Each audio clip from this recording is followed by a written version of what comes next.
Assalamualaikum warahmatullahi wabarakatuh. Perkenalkan, nama saya Anil Farhan Ramadan, NIM C1B020083. Saya akan menjelaskan PowerPoint tentang penentuan harga pokok produk, metode harga pokok pesanan. Siklus akuntansi biaya dalam perusahaan manufaktur. Pada perusahaan manufaktur, siklus kegiatan dimulai dengan pengolahan bahan baku di bagian produksi dan berakhir dengan penyerahan produk jadi ke bagian gudang.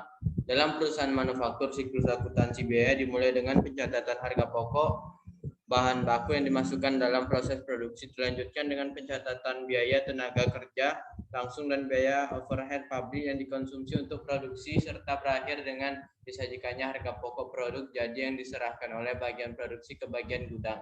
Akuntansi biaya dalam perusahaan manufaktur bertujuan untuk menyajikan informasi harga pokok produksi persatuan produk jadi yang diserahkan ke bagian gudang.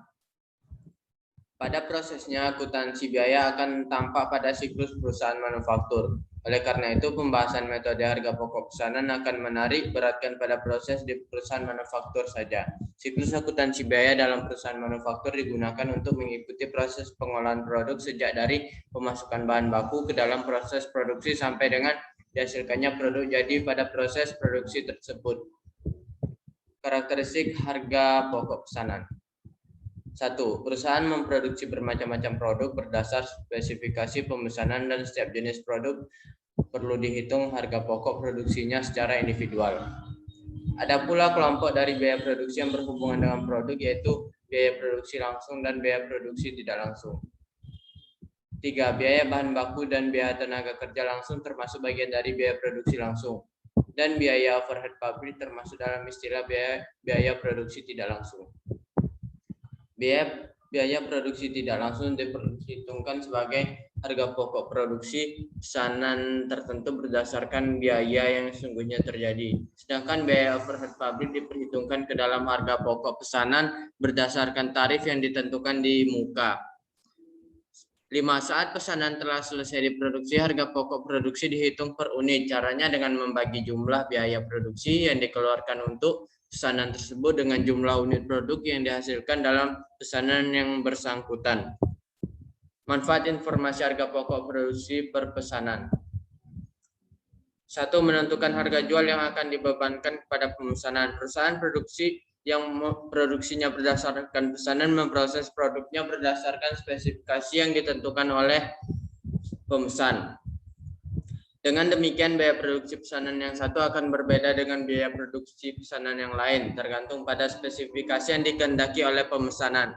2. Mempertimbangkan penerimaan atau penolakan pesanan. Keputusan yang perlu dilakukan oleh manajemen adalah menerima atau menolak pesanan. Untuk kemungkinan mengambil keputusan tersebut, manajemen memerlukan informasi total harga pokok pesanan yang akan diterima tersebut. 3. Memantau realisasi biaya produksi. Akuntansi biaya digunakan untuk mengumpulkan informasi biaya produksi tiap pesanan yang diterima untuk memantau apakah proses produksinya untuk memenuhi tertentu menghasilkan total biaya produksi pesanan sesuai dengan yang diperhitungkan sebelumnya. 4. Menghitung laba atau rugi setiap pesanan. Pesanan menghasilkan laba atau tidak, manajemen memerlukan informasi biaya produksi yang telah dikeluarkan untuk memproduksi pesanan tertentu. Informasi laba atau rugi tiap pesanan diperlukan untuk mengetahui kontribusi tiap pesanan dalam menutup biaya non-produksi dan menghasilkan laba atau rugi.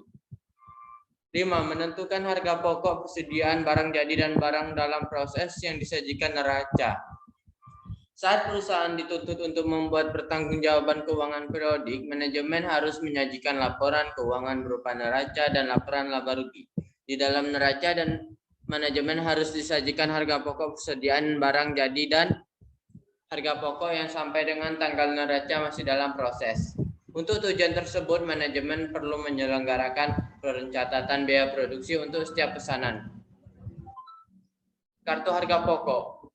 Kartu harga pokok merupakan catatan penting dalam metode harga pokok pesanan. Kartu harga pokok ini berfungsi sebagai rekening pembantu yang digunakan untuk mengumpulkan biaya produksi tiap pesanan produk.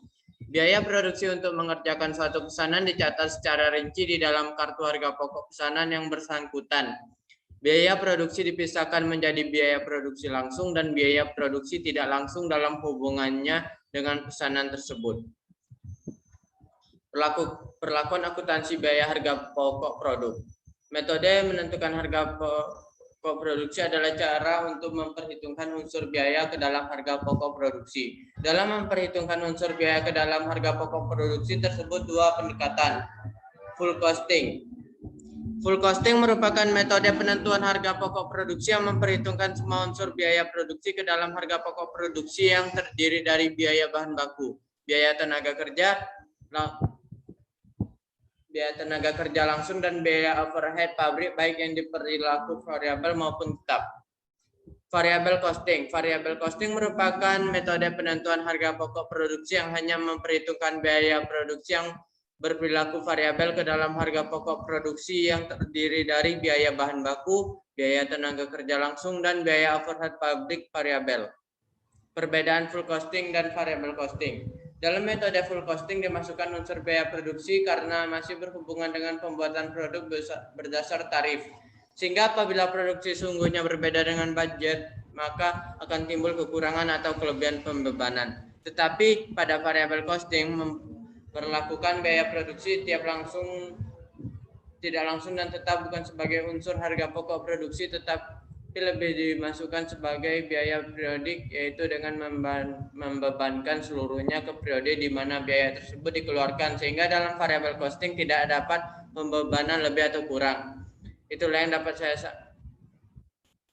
dapat saya sampaikan. Lebih kurangnya mohon maaf. Saya akhiri. Wassalamualaikum warahmatullahi wabarakatuh.